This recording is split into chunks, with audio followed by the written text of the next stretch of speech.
Hah? Apa? Bukannya Bapak sudah tidak di sini? Jun Hyong kaget melihat Hua Jin masih di sekolah.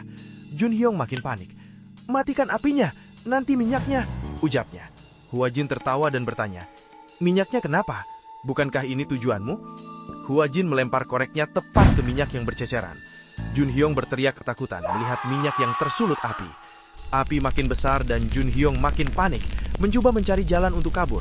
Naasnya, ketika ia berlari, tiba-tiba kakinya terpeleset karena minyak itu. Tolong aku, ucapnya lirih. Ia sangat putus asa dan berteriak, semua salahku, kumohon siapapun tolong aku. Tanpa banyak kata, Hua Jin mengarahkan nozzle apar ke arah api untuk memadamkannya. Setelah memadamkan semua api, Hua Jin membuangnya kemudian menghampiri Jun Hyong dan berkata, nah, sekarang sampai mati pun gak akan lupa kan? Jun Hyong tampak sangat putus asa dan raut wajahnya sangat ketakutan. Hua Jin menunduk. Sekarang, kamu jadi belajar bahwa api yang menyambar minyak tidak lebih cepat dari manusia. Lalu kamu juga sudah belajar. Kemudian Hua Jin mengangkat kerah Jun Hyong. Penderitaan akibat penindasan, tekanan akibat penyalahgunaan kekuasaan, dan bagaimana hidup seperti di neraka bisa terjadi hanya karena hal-hal itu. Untuk menyadarkan seseorang, dia harus merasakan secara langsung seperti apa rasanya menerima perlakuan seperti yang dilakukannya sendiri. Lalu dia harus bertanggung jawab sepenuhnya atas tindakan tersebut. Itulah pendidikan sesungguhnya yang ingin kucapai, kata Hua Jin dingin. Hua Jin melepaskan Jun Hyong dan berdiri. Meskipun kamu bertanggung jawab, itu tak akan membuat Daisuk hidup lagi. Tapi setidaknya, aku membuatmu memikul beban itu sampai mati. Imbuhnya lalu berjalan pergi. Kali ini kalimat Hua Jin benar-benar merasuk ke dalam diri Jun Hyong. Ia menangis dan benar-benar merasa menyesal atas apa yang sudah ia lakukan selama ini. Pagi harinya, Hua Jin muncul di TV. Ia memperkenalkan dirinya serta mengungkapkan bukti-bukti kejahatan Jun Hyong yang ia kumpulkan selama masa pengawasan. Segera setelah itu, polisi membekuk Jun Hyong termasuk para berandalan yang telah menindas mendiang Daisuk. Pada hari yang sama, ayah dari Jun Hyong dikeluarkan dari partainya. Sejak saat itu, metode pendidikan Hua Jin sudah diketahui seluruh pelosok negeri. Kritik pun tak bisa dihindari lagi. Dan dari hal tersebut menimbulkan kubu pro dan kontra di kalangan masyarakat. Di sekolah, Kyong Min melihat berita di ponselnya. Ia merasa khawatir dengan keadaan Hua Jin, karena ia sadar tanpa Hua Jin, ia tidak akan merasakan kenyamanan di sekolah. Kemudian kita diperlihatkan mobil yang keluar dari kantor Departemen Pendidikan. Di dalam mobil, ada pria tua yang pernah kita lihat sebelumnya, yang ternyata bernama Choi Kang-sok, yang merupakan Menteri Pendidikan, sedang mengobrol dengan wanita yang kita sebut saja asisten. Di sini asisten itu mengatakan bahwa banyak pertanyaan dan kritikan untuk Departemen Pendidikan tentang Badan Hak Pendidik. Namun pria itu tidak peduli dengan semua laporan itu. Ketika perbincangan makin intens, tiba-tiba supir mengerem dengan mendadak. Supir itu mengerem karena ada orang yang berdiri di tengah jalan, yang ternyata orang itu adalah Guang Pil, ayah dari Jun Hyong. Kang Sok keluar dari mobil sambil menyulut rokok. Di sini, ayah Jun Hyong protes kepada Kang Sok. Bapak yang membocorkan skandalku? Apa salahku sampai bapak melakukan ini? Kang Sok dengan dingin menempelkan rokoknya ke jas Guang Pil. Kau masih tanya apa salahmu? Kata Kang Sok dengan nada dingin. Setiap hari kelakuanmu disiarkan di berita, dan kamu masih bertanya padaku apa salahmu. Guang Pil keringat dingin. Kang Sok semakin mendekat. Seharusnya kamu didik anakmu dengan benar, ucap Kang Sok. Adegan kini berpindah. Kita diperlihatkan Choi Kang Sok yang sedang berjalan menuju podium dalam acara jumpa pers. Baiklah saudara-saudara wartawan, kalian sudah tahu gayaku kan? Mari selesaikan dengan cepat, ucapnya. Pada saat itu, beberapa jurnalis memberikan berbagai pertanyaan, dan pertanyaan-pertanyaan itu seolah memojokkan Badan Perlindungan Hak yang ia buat. Kang Sok tidak tahan mendengar semua pertanyaan yang dilontarkan oleh para jurnalis itu. Kang Sok menyebut bahwa para jurnalis tidak objektif dan hanya mencari keuntungan dari berita. Di saat kesabarannya mulai habis, ia menutup perbincangan itu. Saya katakan dengan jelas, selama saya, Choi Kang Sok berdiri sebagai Menteri Pendidikan, Badan Perlindungan Hak Pendidik akan terus teguh melaksanakan tugasnya, tak peduli ada protes apapun itu. Jadi, hei kalian para orang tua murid berandalan, berhentilah menelpon kami. Mulai sekarang, kami tak akan mengangkat telepon keluhan tentang Badan Perlindungan Hak lagi. Camkan itu, ucap Kang Sok lantang. Di sisi lain, kita diperlihatkan Hua Jin yang sedang berada di sebuah makam sambil menonton video Kang Sok. Wah, orang tua ini benar-benar gila. Katanya mau memberi pengertian. Ini sih namanya ngajak perang. Kenapa orang seperti ini bisa menjabat 6 periode ya? Gumam Huajin. Tiba-tiba dari belakang terdengar suara. Orang seperti ini, bagaimana maksudmu? Ternyata itu adalah Kang Sok yang sudah berdiri di belakang Huajin. Huajin sedikit berkeringat. Ayah? Kang Sok memasang wajah seram dan menendang Huajin sambil berkata, "Siapa yang kau panggil ayah, hah? Dasar bocah ini." Kemudian kita diperlihatkan sebuah kue makaron dan segelas kopi. Sambil berdoa di makam, Kang Sok mengambil satu dan berkomentar kue itu aneh. Harganya mahal tapi rasanya seperti gula saja. Dan Huajin mengatakan bahwa itu kue kesukaan Gayun. Di sini kita belum dijelaskan siapa itu Gayun. Namun ketika setelah berbincang dan berdoa, air mata Kang Sok menetes. Kemudian Kang Sok dan Huajin berniat untuk pergi. Sebelum itu, Kang Sok bertanya kemana tugas Huajin berikutnya. Yang ternyata Huajin mendapatkan sebuah permintaan langsung dari kepala sekolah SMA Guun High-Tech. Kang Sok sedikit heran dengan ungkapan itu, karena guru biasanya akan menutupi keburukan sekolahnya. Huajin menduga itu semua karena sudah terlalu parah. Adegan kini berpindah ke sekolah Guun High-Tech.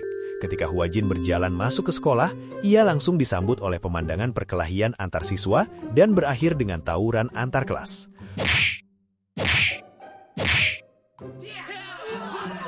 Huajin tersenyum girang melihat ini. Jadi, aku diminta untuk menyelesaikan perang ini. Kita kini diperkenalkan dengan murid bernama Hyung-Soo. Sedari kecil, Hyung-Soo sangat menyukai otomotif. Itulah yang membuatnya termotivasi untuk masuk jurusan otomotif. Namun setelah masuk ke sekolah, ia merasa menyesal, karena setiap hari tawuran adalah pemandangan yang biasa di sekolah.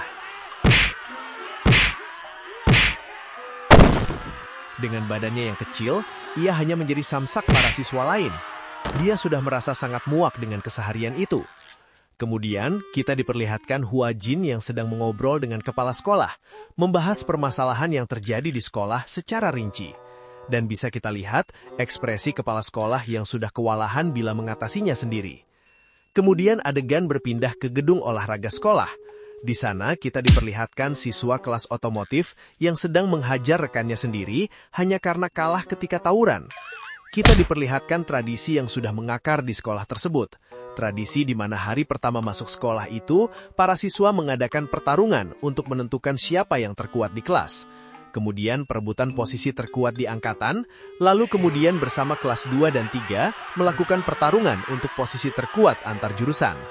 Yang membuat Hyung-Soo masih bertahan di sekolah tersebut hanya karena ia menyukai kegiatan praktek.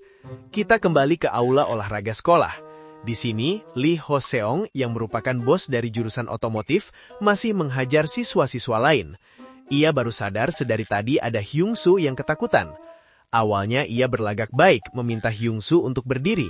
Namun tanpa diduga, Ho-seong mendaratkan tendangan tepat ke perut Hyung-Soo dan kemudian menjambak rambutnya. "Hei, bocah dungu, sekolah itu untuk belajar, bukan tempat untuk adu tinju, ngerti?" Huajin tiba-tiba datang ke aula dan membuat semua murid bertanya-tanya dia siapa. "Om ini siapa?" kata Ho-seong menghampiri Huajin. Di saat Huajin menyebutkan ia berasal dari Badan Perlindungan Hak, beberapa murid terkejut. Namun Ho-seong tak peduli dan mengepalkan tangan berniat meninju Huajin. Namun Huajin memukul rahang Ho-seong dengan santai yang mengakibatkan Ho-seong terhuyung kemudian langsung jatuh tak berdaya. Kejadian itu membuat murid-murid lain ketakutan. "Hei, anak pendek di sana, bisa ikut aku sebentar?"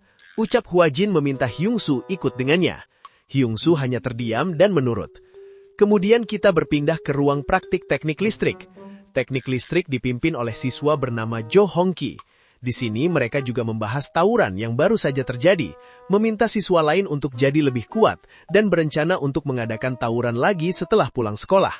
Tiba-tiba suara Hyung-Soo terdengar. Ia mengatakan menantang semua siswa teknik listrik untuk melawannya. "Akan kutunggu di aula olahraga," ungkapnya. Pengumuman itu membuat siswa lain geram dan berlari menuju aula olahraga. Setelah sampai, mereka mendobrak pintu. Namun mereka langsung disambut oleh pukulan keras dari cambuk besi milik Huajin. Di aula olahraga, tampak sudah tertata bangku dan siswa teknik otomotif. Sekarang, kita akan memulai kelas gabungan. Pelajaran kali ini adalah pendidikan mental, ucap Huajin. Hong-ki kebingungan dengan penjelasan Huajin dan meremehkan. Huajin hanya tersenyum dan menantang para siswa itu. "Kalau tidak suka, silahkan lawan aku. Abaikan saja identitas kita." Para murid terdiam beberapa saat. "Apa-apaan om ini?" ucap Hong-ki. Kemudian Huajin memperkenalkan diri, dan Hongki sedikit terkejut. Ia mengetahui Huajin dari berita di YouTube, kemudian pergi sambil memperingatkan Huajin bahwa semua murid di sekolah ini gila. Namun Huajin tidak membiarkannya pergi. Ia melemparkan cambuk besinya tepat mengenai kepala Hongki. "Kau lucu juga. Siapa yang menyuruhmu pergi?" tanya Huajin. Hongki sangat marah dan mengancam akan menghajar Huajin hingga babak belur, tak peduli meskipun Huajin adalah guru. Huajin semakin menantang. "Kan sudah kubilang, kalau tidak suka silakan lawan aku." Tema pelajaran kali ini adalah sadarilah posisimu, paham? Kata Huajin. Kalimat itu membuat Hongki makin marah dan bersiap mengayunkan cambuk besi yang ia ambil sebelumnya. Namun, Huajin menghantam dagu Hongki dengan keras hingga ia terpental. Seketika membuat Hongki pingsan. Salah satu anak tidak terima dengan kejadian itu dan memerintahkan para siswa menyerang Huajin. Hoseong yang melihat dari bangku hanya tersenyum. Rasanya seperti melihat kita 30 menit lalu. Kembali ke Huajin, dengan gerakan cepat ia memukul pantat para murid dengan keras.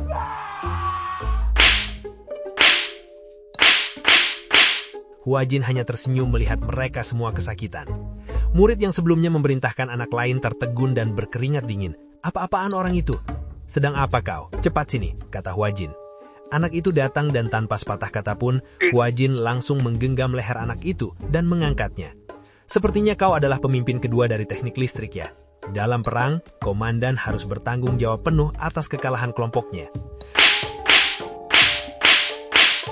Huajin memberikan puluhan cambukan untuk anak itu, hingga pantatnya merah. Setelah itu, Huajin berbalik, memandang para siswa yang tidak maju. "Ada yang mau maju? Kalau tidak ada silahkan duduk."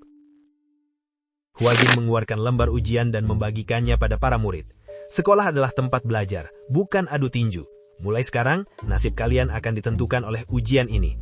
Hyungju terkejut melihat soal ujian tersebut, karena itu semua adalah soal untuk anak SD. Tapi para murid banyak yang kesulitan untuk menjawabnya. Dan di sini Hyungju merasa dirinya yang terbaik bila dalam belajar dan ia menyelesaikan ujian dengan cepat. Keesokan harinya kita diperlihatkan murid-murid yang berlari mengitari lapangan dengan ban sambil berteriak, "Sekolah adalah tempat belajar, kami tak akan berkelahi lagi." Di sini, siswa yang mendapat nilai ujian 0-59 berada di level budak, sedangkan nilai 60-90 adalah bangsawan, dan 100 adalah seorang raja, dan Hyungju adalah raja. "Kami sudah 20 kali lari memutar sambil membawa ban. Apa yang harus kami lakukan berikutnya?" teriak salah satu murid yang mendapat level budak. Hyungju dengan senyum jahat mengatakan, "Ulangi lagi 10 kali. Adegan berpindah di sebuah taman ketika malam hari. Kita diperlihatkan kumpulan orang tergeletak di tanah yang ternyata malam itu baru terjadi sebuah perkelahian. Di situ, seorang anak sedang menelpon temannya sambil duduk di tumpukan orang pingsan. Anak itu bernama Kwon Hyuk. Kemudian waktu berganti di keesokan harinya. Hari itu anak-anak diberi makan sesuai dengan nilainya. Semakin bagus nilainya, akan makin tinggi kastanya dan makin enak makanan yang akan didapat. Di sini, Hoseong tak terima dengan hal tersebut. Sesuai peraturan baru, para siswa diperbolehkan menantang Huajin kapanpun mereka mau. Namun seperti yang sudah kita duga, mereka kalah dalam beberapa pukulan. Kemudian ketika istirahat, Hoseong tak terima dan mencoba menghajar Kyongju dan mengancam bila nanti Huajin pergi, ia akan membunuhnya. Sebelum itu terjadi, Huajin mengetahui tindakan para murid dan akhirnya memberi hukuman kepada mereka. Di sini, Kyongju ketakutan dan ingin mengundurkan diri jadi raja. Namun Huajin meyakinkannya bahwa tak akan ada yang menyakitinya meskipun nantinya ia sudah tidak di sekolah tersebut. Tiba-tiba ada yang mendobrak pintu dengan keras. Semua orang kaget. Murid-murid berandalan itu senang dan tahu bahwa monster sekolah itu sudah kembali. "Saya Jan Kwon Hyuk, kelas 3 jurusan teknik listrik," ucapnya. Huajin menghampirinya dengan santai. "Jadi kamu Kwon Hyuk ya? Datangmu keren juga. Kata kepala sekolah, kekacauan di sekolah ini karena ulahmu ya. Aku membebaskanmu dari hukuman skor supaya bisa kupukul. Aku baik kan?" kata Huajin tersenyum. "Maaf ya Pak, saya telat soalnya susah bangun pagi sih," balas Kwon Hyuk yang tiba-tiba menghantamkan tasnya pada Huajin. Untungnya dengan sigap, Huajin menangkis pukulan tersebut. "Pak Guru boleh juga," kata Kwon Hyuk. Kwon Hyuk menunjuk papan aturan yang dibuat Huajin. Tapi kenapa wajah Bapak begitu? Bukankah sudah tertulis di sana, siswa boleh menantang Pak Guru kapanpun? Atau Pak Guru kaget kalau aku lebih kuat? Ejeknya. Pukulanmu lumayan juga, sepertinya bahumu terlatih, ucap Huajin. Dalam hati Huajin sangat senang dan menganggap hal demikian perlu, supaya pendidikannya jadi lebih menarik.